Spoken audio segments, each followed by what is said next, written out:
Hello guys! Welcome po sa aking channel.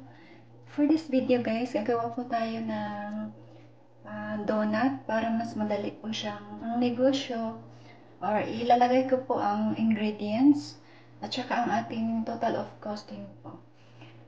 Okay. So guys, start na po tayo.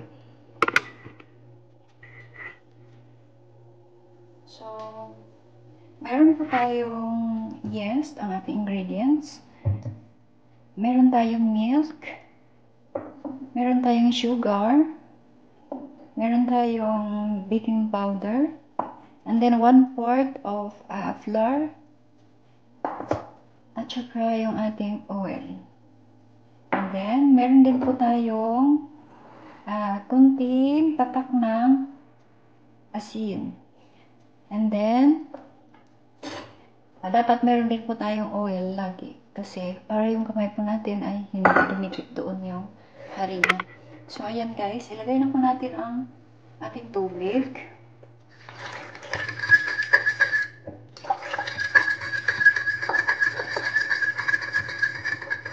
Ayan. Ang ating milk.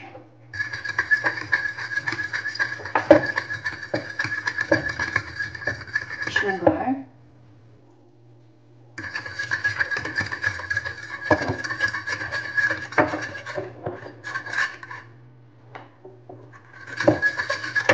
Tsaka ang ating yeast.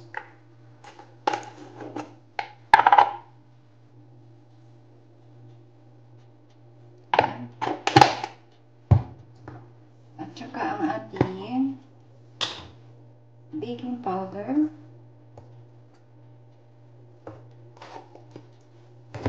And then ang ating oil. So, ayan guys, andyan na po lahat ng ingredients.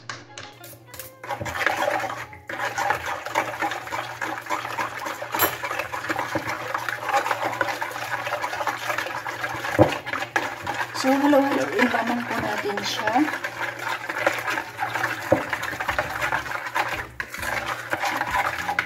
Pagkatapos, ilagay po natin ang ating 1/4 of flour.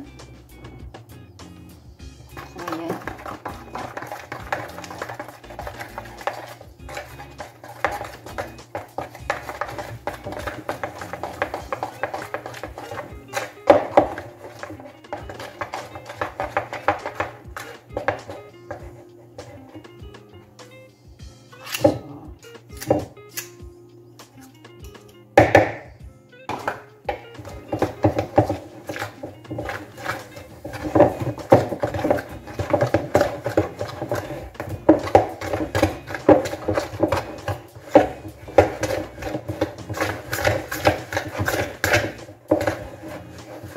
Mano lang po.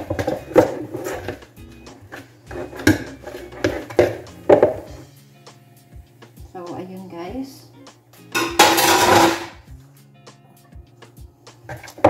Tamayin natin siya. Pero siguraduhin po natin malinis ang ating mga kamay.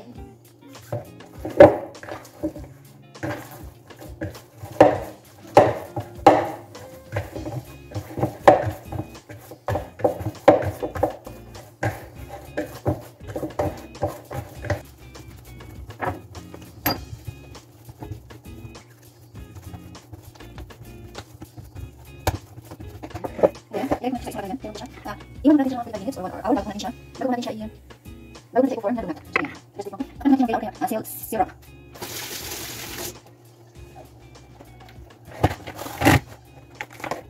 So, yan na natin siya after 45 minutes. So, ayun guys. Itutuloy na po natin ang ating donut. So, ipo-form na po natin siya. So, ayan. Hindi na po natin siya hintayin na medyo mag-expand pa po. So,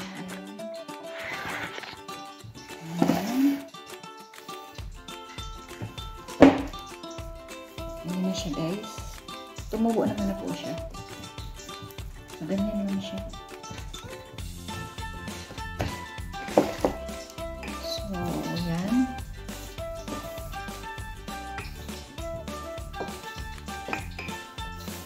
So, medyo kapal-kapalan lang din po natin. And then,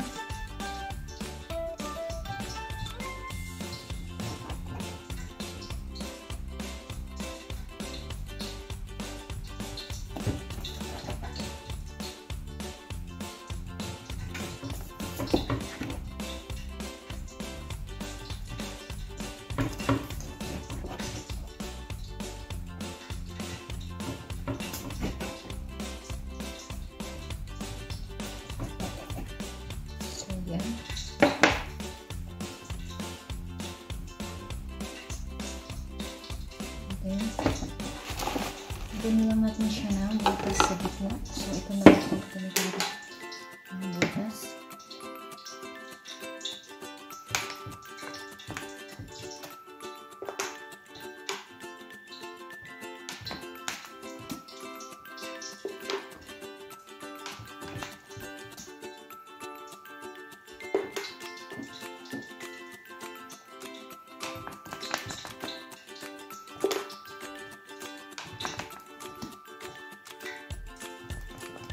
Ayan na po. Dahil meron na po tayong pinainit na mantika, so ayan guys. So ilalagay na natin siya sa ating mantika. Ang ating donut. So ayan.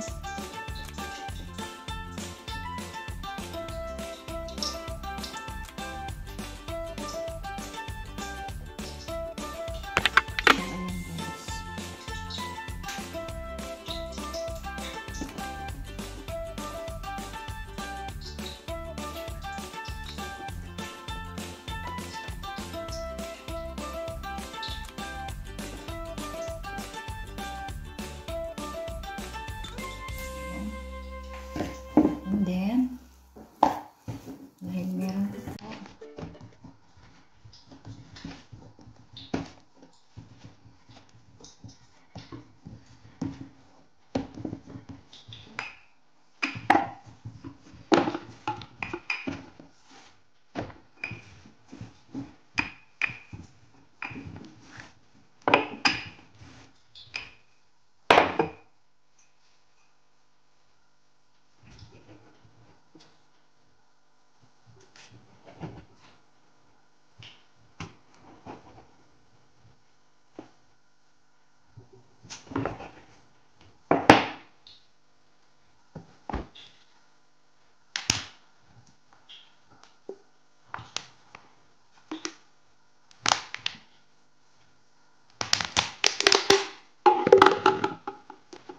So, ayan na.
Yun guys, ayan na po ang ating donut.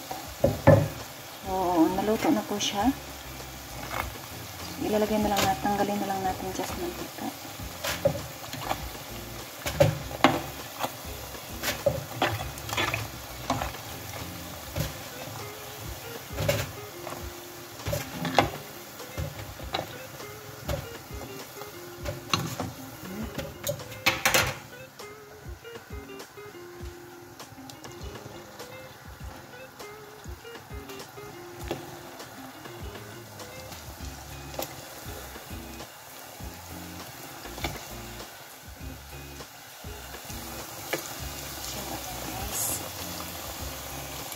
Guys, tapos na po tayo magluto ng ating donut.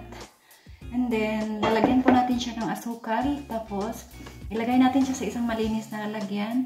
Tapos, ililista po natin ang ating total of costing. Kung magkano po yung nagasto natin at magkano din po yung kikitain natin. Depende po sa lugar na ating tinitirahan.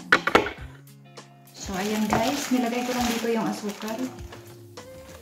Ang provincial style. So,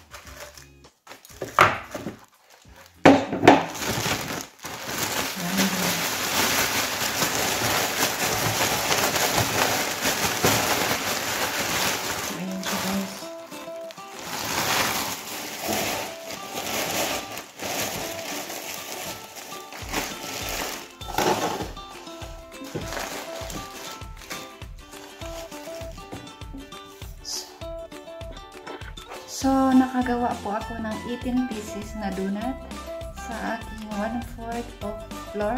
So, 1/4 na harina po. Tagalogin ko na lang po. So, ngayon po, itotal naman po natin ang ating costing kung magkano po yun ang ating nagasto. So, ayan guys. Masarap po siya guys kasi hindi ko siya tilipid sa ingredients. So, ayan. So, hello guys. Ang ating total of costing po ay ito po yung ating harina ay 15 pesos. Ang ating oil ay 10 pesos. Ang ating milk ay 5 pesos. Ang ating salt ay 2 pesos. Ang ating yeast ay 5 pesos. Ang ating baking soda ay 5 pesos. At saka sugar na 5 piso din po. So, ang total po lahat ay 47 pesos. Tapos, ang ating donut ay umabot siya ng 18 pesos. So, pwede natin siyang ibenta ng 5 piso kasi medyo malalaki siya. So, pwede natin siyang ibenta ng 5 piso. So, sa 18 pesos times 5 is equal to 90 pesos. So, depende po yun sa lugar na tinitirahan natin kung magkano po natin mabilis ibenta ang ating paninda. So, ayan guys. So, kung ibenta natin siya ng tag 5 piso, kikita din tayo ng 43 pesos sa 1/4 natin na harina. So, ayan lang po guys ang aking total of costing, ang aking ingredients for the day, ang aking recipes. Ayan, thanks for watching. Ayan, thank you guys. Bye-bye po.